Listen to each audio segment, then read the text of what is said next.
Sa naging update ni PB Team Nonoy sa kanyang YouTube channel, ay muli nga po niyang binalikan ang mga anak ng Amerikano na ipinamimigay na lamang sa mga katutubo, at this time ay nakausap na mismo ni PB Team Nonoy ang nanay ng mga batang ito. At talagang ikinamangha ng lahat ng manunood ang ginawa ni PB Team Nonoy sa kanila, kasi aampunin niya ang mga batang ito para pag-aralin. Ang plano ni PB Team Nonoy at ng sponsor na si Tita Igorota ay doon ilalagay ang mga bata sa lupang nabili ni Tita Igorota, kung saan nga po ay i-renovate nila ang bahay na nakatayo doon para doon titira ang mga bata, para magkasama-sama na sila kasi mahirap na nagkakahiwa-hiwalay sila, at the same time ay wala silang sariling bahay at nakikitira lamang sila sa manugang ng kanilang ina. Matatandaan na sa pinakaunang pagbisita ni PB Team Nonoy sa kanila ay wala ang ina ng mga batang ito, at sobrang naawa na talaga si PB Team Nonoy sa kanila kasi nga ipinamimigay na lamang daw ang mga batang ito sa ibang tao para lamang makapag-aral. At iniiwanan na lamang din sila ng kanilang ina kasi nga kailangan daw kumayod nito doon sa bundok. Iniiwanan na lamang sila doon sa manugang ng kanilang ina at binabantayan na lamang sila ng tiyahin ng pangalawang asawa ng kanilang ina. That time ay hindi pa ipinakita ni PB Team Nonoy ang mukha ng mga bata dahil nga wala pang approval sa kanilang ina. Ngunit sa pangalawang pagbabalik ni PB Team Nonoy doon ay ipinakita na ni PB Team Nonoy ang mukha ng mga bata sa video kasi nga nagbigay na ng approval ang ina ng mga bata. At talagang inamin ng ina ng mga bata na talagang ipinamimigay niya ang iba niyang mga anak dahil nga hindi na niya ito kayang pag-aralin pa dahil sa sobrang hirap ng kanilang buhay, at dahil may ibang mga tao naman na willing pag-aralin ng mga anak niya, kaya pumayag na lamang siya na ipaampon ito sa iba. Ngunit talagang sobrang naawa si PB Team Nonoy sa mga batang ito at ayaw talaga niya na magkahiwa-hiwalay pa ang mga ito, kaya nakapag-decide siya na ampunin na lamang ang mga batang ito para kahit papano ay makapag-aral sila at the same time ay magkasama-sama sila. Sobrang hirap man ito para kay PB Team Nonoy kasi nga napakaliit pa ng kanyang channel, ngunit hindi niya ito alintana at talagang gagawin niya ito para lamang matulungan ang mga batang ito. Ang mga batang ito ay maituturing na din na mga scholars ni PB Team Nonoy, at sila nga po ang pinakaunang mga bata na pag-aaralin ni PB Team Nonoy, kaya sobrang nakakatuwa lang talaga kasi kahit napakaliit pa lamang ng channel ni PB Team Nonoy ay grabe na yung achievements na kanyang nagagawa. Andyan na yung kanyang mga pabahay at ngayon naman ay may mga bata na siya na pag-aaralin. Ang gusto lang kasi ni PB Team Nonoy na lumaki ang mga bata na may pinag-aralan, yung hindi sila mabibehind sa ibang bata at magkaroon sila ng takot sa Diyos para balang araw ay magiging maganda ang kanilang kinabukasan. Kaya talagang deserve din ni PB Team Nonoy na umangat ang kanyang channel kasi nga hindi rin biro ang kanyang ginagawa sa mga kababayan nating mga katutubo para lamang matulungan sila.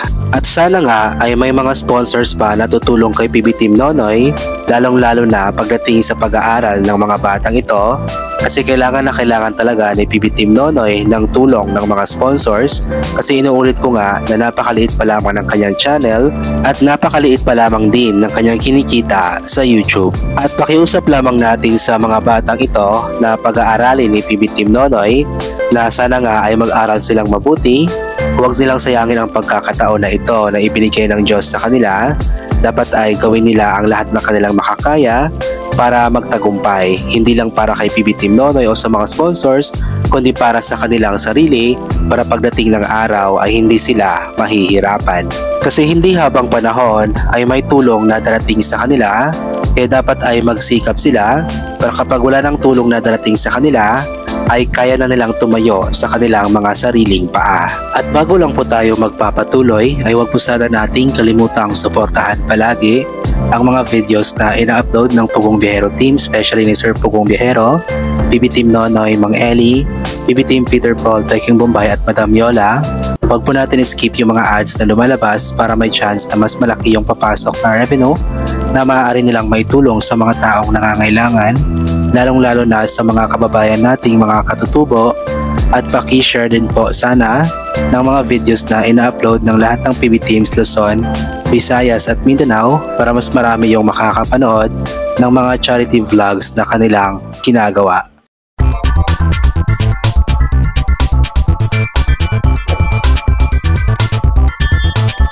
At sa ating pagpapatuloy ay magbabasa po tayo ng ilan sa mga komento ng mga taong nakapanood sa naging vlog ni PB Team Nonoy. Unahin po natin itong komento mula kay Annaliza Villamor. O nakakaantig naman ang puso kasi ang taba ng puso mo, Noy. Maraming salamat, papaaralin mo ang mga bata. Sayang kasi kung hindi makapag-aral ang mga bata, mga itsura pa naman sila. Huwag mag-alala, Noy, makikita at masuklian rin ang kabutihan mo na ginagawa mo para sa mga nangangailangan. At sana lumawak pa ang channel mo at magkaroon pa ng maraming sponsor para makatulong ka pa sa mga kapuspalad tulad ng mga batang iyan. God bless you, Noy, at ingat lagi sa mission mo.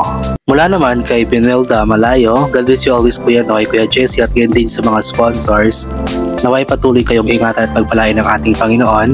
Salamat sa Panginoon, patuloy kayong ginagamit ng ating Panginoon upang marami pa kayong matulungan ng mga katutubo dyan sa Davao. Mag-ingat kayo lagi, keep connected to God. Galing naman kay Milagros Smith, good morning po here, Kuya Nonoy. Salamat sa offer mo sa nanay ng mga bata na paralin mo sila. God bless po sa iyo always and take care always. Deserve talaga na makapag-aral sa dahil napaka-importante ang edukasyon. Salamat din sa mga nakakabait na sponsors tumutulong sa iyo palagi. Ayon naman kay Arlene Mirafuentes, salamat Kuya Noy, God bless. Natulungan mo sila para pag-aral mga bata sa mabuti puso, Kuya Noy. Para kababayan na kailangan sa tulong mo, God bless you, Kuya Noy, ingat lagi sa mission araw-araw.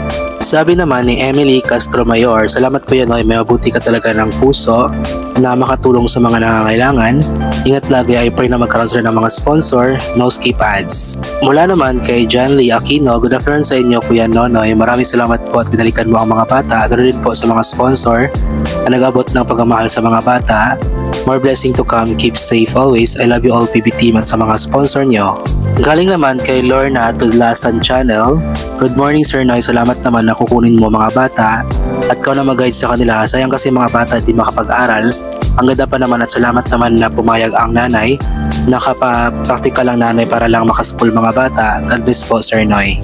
Ayon naman kay Josie, ampunin mo na lang sila at iyong paaralin sila at turuan silang mamuhay ng legal, mamuhay na at kilala at may takot sa Diyos. Gabayan mo na lang sila para magkaroon sila ng direction sa buhay. More sponsors pa sana tutulong sa iyo para mapaigi mo kabuhayan nitong mga bata. At sabi naman ni Maria Santos, wow, good job Nonoy, ipagpatuloy mo ang pagtulong sa mga naghihikaw sa buhay, lalo na ang mga bata. Sana makapag-aral din sila. Thank you Noy sa walang sawa mong paghahanap ng matutulungan. God bless you.